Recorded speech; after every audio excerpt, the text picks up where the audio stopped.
Endi f'Xaraban kull ġimgħa, mhux kull ġimgħa meta niddiskutu l-politika, kienu jiġu Simon Busuttil, pereżempju, David Casa, Roberta Mezzola, u kienu jgħidu.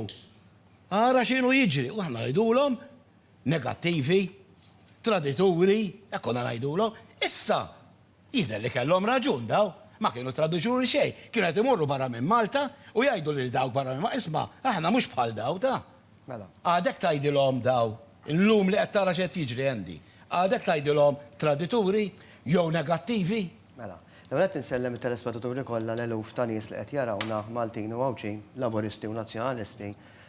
U nappella illi dan huwa moment ta' għaqda nazzjonali fejn aħna kif qal il-kollega tiegħi għandna nuru atteġġament aktar matur. Niġġieldu l-argumenti mhux il-xulxin. Dejjem. Jiena Kulħadd qal l-ġimgħa l-oħra li jekk għamiltu hekk se tagħmlu dil-ġimgħa.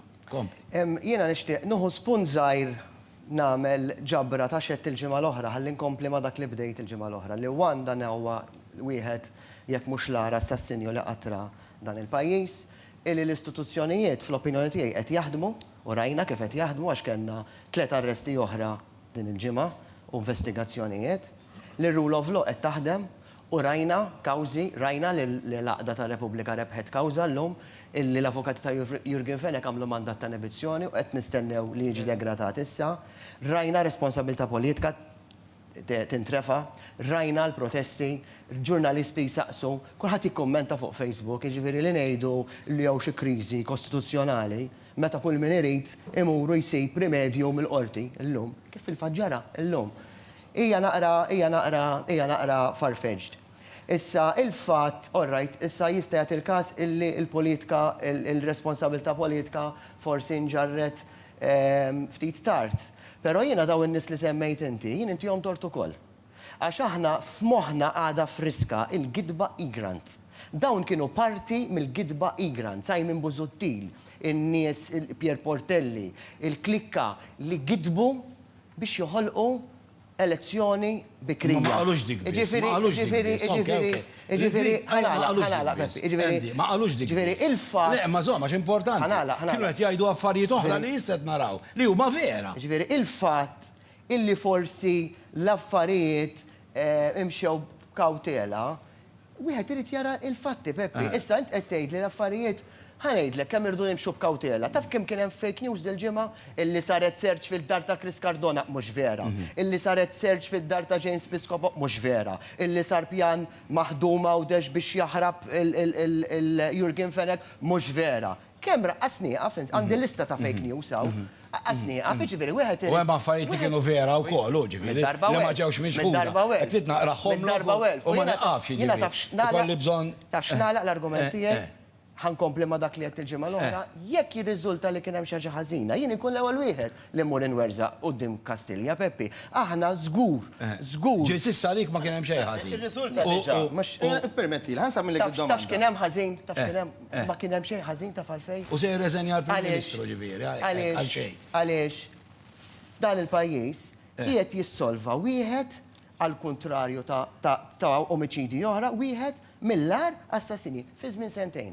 Issa jiena minix qiegħed jien ma kontx fid-diskurs tal-kabinet il-bieraħ, ma nafx intqal, ġifieri issa sinix ċertu affarijiet li ma nistax inwieġ. Ma lajn imma Bernard, għalilna kieku jirriżulta li kien hemm xi ħaġa ħażina, jien stess hawnhekk nammettija, ma nansaqsik illum ħareġ dal-aħħar ta' sija ilu illi fil-fatt kien hemm tentattiv biex il-qtil ta' Daphne Caruana Galizia jiġi mwaħħal fuq Chris Cardona. U fil-fatt kien hemm dibattit jaħraq fil-kabinett il-bieraħ. Mhux tab xejn mhux 7 sigħat. Deċiżjoni unanima, ma ddumx 7 sigħat, deċiżjoni unanima iddum kwarta, nofsija, sija. U allura din informazzjoni ta' Chris Cardona li hija konfermata. Inti tgħidli li hija ħaġa tajba jew ħaġa ħażina. Issa sħabu il-laburisti stess din. Għajdli. Hija ħaġa ħażina. Issa biex ikunu fer kienet miċħuda, però li għandu informazzjoni li l-bieraħ fil-gabinett intweri titra tajjeb illi kienet qed tgħid illi Chris Cardona għandu x'jaqsam u mid-der, ġifieri din hija xi ħaġa li provaw waħlu għalilu. Hekk wasalna saw. Huwa kondannabbli. Laqsem argument huwa kondannabbli. Inti għadha kif qed xejn ħażin. Però jiena sa fejna fien u l-kollegi. Ġifieri kien hemm Ministru qallhom di frame up. U hemmhekk hemm ħafna kbira u bir-raġuni Kembri ġifieri. jkun preżenti waqt il-laqgħa ta' servizz segreti, dik ħaġa tajba wkoll. Għajdli. Jiddependi ċirkostanzi. Jiddependi. Jiena ma nafx. Ma din hija l-problema endi. Ma nafx- Għalhekk ma nafx il-politiku at this stage. jsir Alla, għalhekk il-politiku jsir kink, għaliex ikun hemm nies li ma jiqfulux. Għax ikun hemm nies li ma jidulux dana ħażin, int qed tgħid l-affarijiet ħżiena, inti qed tiżbalja, nibqgħu ngħidu għaliex ma nafx għax jiddependi. Endi, taħseb illi Keith Kembri kellu jkun preżenti meta l-Prim Ministru f'Mejju tas-sena l-oħra kien jaf li Jurgen Fenech huwa suspettat fil-qtil ta' Daphne Caruana Galizia u jħallih ikun preżenti meta jaf li dawn għandhom negozju bejnietom. Irdu naraw xaj joħroġ. Irridu naraw. Mill-inkjesti, ma nistawx. Tajjeb. Ma nistaw, we can't jump the gun. Nibqgħu immeru sewa magħruf. Ma nafux xinu, sewa maruf, ma nafux xinu. Okay, Ma nistawx Tista tagħmel subscribe fuq iċ-channel ta' Xarabang biex tara ħafna aktar videos tajbin bħal dawk. Ma tistax ma tagħmel subscribe.